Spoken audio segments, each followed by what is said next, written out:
Hello and welcome to a very special How I Paint Things.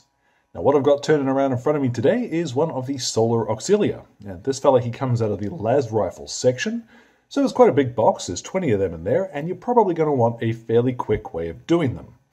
Well, I had to think about it, and I think I've got the quickest. There's an offset here. You could probably find a slightly faster way, but I like the result, and this took very little effort. It's also not all that many paints. So I'll list those in the description below, same as always. Let's get started. So once your miniature is assembled, first thing to do is to prime him. And here I've used uniform grey from the Army Painter. There's a couple of reasons for this. First of all, it's what I'm going to use as the colour for the undersuit. It's also a very good sort of medium grey base if you're going to paint something like Storm Vermin Fur or even Mechanica Standard Grey over the top of it. Dawnstone also looks quite similar to this, so it's going to give you that easiest base coat to work from. Mechanica Standard Grey is also quite close, just a little bit darker, but I've chosen Uniform Grey for those reasons. So the first colour that we're going to apply might surprise you. What I'm using here, this is Mars Red. Now this is one that is getting phased out in favour of the new Fanatic range. I'm pretty certain that the new version of this is called Legendary Red. Don't get too hung up on the precise colour. Just a nice bright red will do the job. We're going to blop in his eyes now, because it lets us be quite messy. And then next up, in the realm of very small details, it's easier to paint now, what I have is Moondust. Now this is another one which is going to be phased out, but Moondust is going to be changed for Space Dust, so I don't think you'll struggle to find that one. Now you will probably find for those two colours, you're going to want to come back and give them just a second coat. If you're doing 5 guys at a time, it's not a big deal. You can just pop, pop, pop, pop, pop, and then once those guys are dry, go back to the start of the line, pop, pop, pop. Very technical description there. We're actually going to turn to a speed paint colour now, and what I have is Grim Black. We're going to paint in the hoses and the cables on the outside of his suit here with this. So, take your time. Don't worry too much if you do splurge over a little onto the grey undersuit, because that will be the easiest part to tidy up. Now, at the same time, you can also cruise around and paint in his boots. That's nice and simple. I've also bopped a little bit under his neck joint, because I figure if I made a mess, we're going to paint his armour later anyway. I'm not sure whether or not you'd need to do it. It's really a matter of choice there. What I'm going to move on to now is Oak Brown. And we're going to paint in the leather details. Now, Oak Brown is probably one of the most improved of the Fanatic range, because I love your Army Painter, but Oak Brown was kind of garbage in the olden days. Whereas now, that's nice. It's a nice dark brown with a little bit of warmth to it. So it's a beautiful leather color. I'm going to paint in his boots. So not his boots, his gloves. The hand boots. And his webbing with this. Now there are also some little cables running on the outside of the ribbed cables on the arms and legs in a couple of spots. Some of the product pages show those as being red and some show them brown like the leather. I've decided I had brown on my brush, I'll just use that. Honestly, not being able to get the full 360 of these guys on the product page at the moment is a bit of a pain in the neck, because we've got to eyeball some of what they look like from behind. But we're going to paint in now his armor. Now for this I am using Pharaoh Guard, which is a bit lighter than you'd see the official ones painted. But I really like the slightly more teal sort of finish to it. I think it's quite pleasant. So, you see this covers very well. I'm going to go around now and fill in his armor. Now it's probably a slightly goofy way of saying it, but I'd call that 1.5 coats. It goes on very well in smaller areas, but across big flat panels, you might want to come back and give it a second pass. It covers very nicely for such a light green. What we're going to do now is turn to plate mail metal, and we're going to paint in. Gosh, there's a lot of metal on this.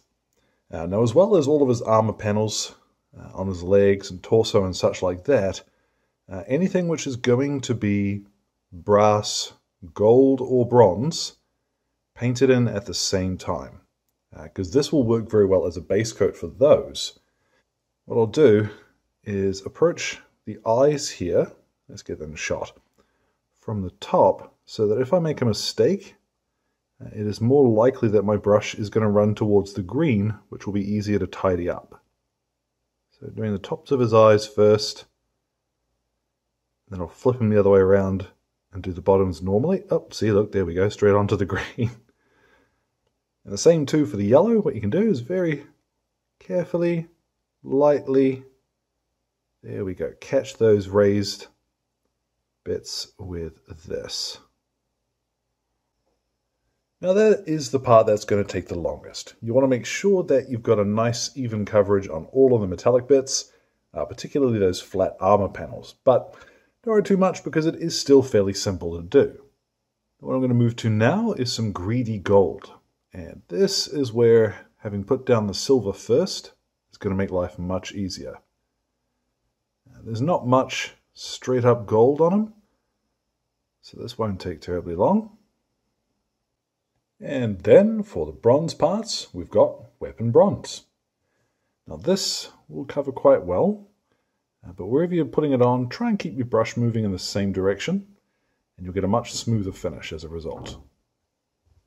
Obviously, in some areas that is a little easier than with others, but just a quick blast of this on all of the bronze bits will not be too strenuous.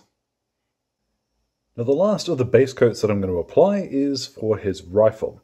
Now this I'm actually using German Grey from Vallejo. There's a very good reason for that, and you'll probably see it as it just blasts straight on. It's a beautiful color, covers very well, and it's just off black. There isn't really something quite like it in the Fanatic range, so I'm going to stick to the one that I like. Now once I'm finished with this, I am going to do that little bit of tidy up on his face and anywhere else that I've splashed over, and he'll be ready for a shade. Now once he's dried and ready for a shade, what I've got here is half and half strong skin shade and speed paint medium, equal parts of both. This is a little bit, it's warmer and not quite as dark as a strong tone would be. You can still use strong tone if you've got it. I'd still recommend thin it out a little bit, but why I'm using this is that warmth, that tiny hint of red to it, is going to work very well both over the grey, the metallics, everything, and the warmth on the green is going to work because it'll fade almost a purpley sort of colour when it does. So we are going over the entire miniature with our shade mix. Make sure that you are getting it into the recesses, it's important there. And once you've properly doused your fella, go ahead, pop them in the sun if you've got it, and let them dry for about half an hour. Now big clods like this on a shoulder pad are no good. Once you've got that on there, just work it away with your brush, and the excess you can paint on somewhere else that it's needed. Now once that has dried thoroughly, you'll have something that looks like this. Now you might have noticed as it was going on that that wash actually looks quite yellow, but as it dries, the sort of sepia tint to it disappears a little, and it settles much more reasonably into all of those different colors. Works super well. You can quite happily varnish them up, pop them on the table like this, but what I'm going to do is take it just a little bit further. And that I've got to start with ash gray. So I'm going to do just a little bit of this on some of the creases and folds in his suit. And this you'll find, just add a tiny wee bit of water to it to help it flow from your brush. Now for his armor, I have here Aqua Alchemy, and the flexible triads, as they call them, actually make this really easy for picking highlight colors, because you just go, so this is in the teal range, the same as Pharaoh Guard is, and you just go a couple of steps higher in that 6 paint set. So Aqua Alchemy is pretty much perfect for what I'm doing. So yeah, one thing I do quite like about the Fanatic set is that little helpful little tooltip on the side of the bottle that says what the color is and where it sits in the sort of brightness level. So this you'll notice, particularly on these sharp edges, I'm really just using the edge of my brush rather than worrying about catching with the very tip, which allows you to highlight armor like this really quite quickly. Now I have here some fresh plate mail metal, and I've popped just a little bit of water into this. I'm going to use this to highlight, funnily enough, the plate mail metal, but I'm also going to pop little bits of this along the bronze and the gold as well, because this will work fairly well as a highlight for all of those metallic colors. Ultimately, I actually decided against highlighting the metal plates for his armor. I think they work pretty well as they are, and since I'm trying to save time, I'll skip those and be happy enough with the result. What I'm going to turn to now is a wee bit of leather brown. Let's get him a shot there.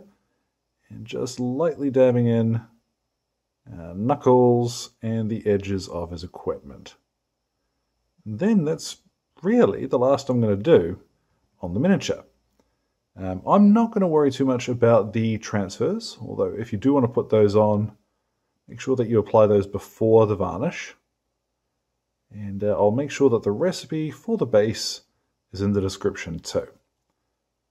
So once this is all done, let's get a look at what our Solar Auxilia looks like when he is finished.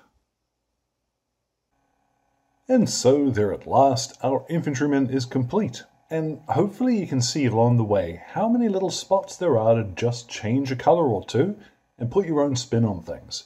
In particular, that armor color is one that I quite like, but it would be very easy to swap it out for a red or a blue or whatever else you had in mind. The important thing with this, I think, is finding a primer spray that's going to do the heavy lifting for the undersuit, because I barely had to touch that with everything else that we did. It was nice and quick. So, as always, thank you very much to Exit 23 Games for the light and sound equipment, as well as all of my wonderful patrons who are keeping me ticking in paints and glue, including my wonderful producers who are showing up on screen now. Thank you so much for your support, folks. You really do keep the channel ticking. Now, any questions or anything, feel free to drop them in the old comment box below. My Twitter, and Instagram are both linked there too. I refuse to call it X. Anyhow, you folks all enjoy the rest of your day.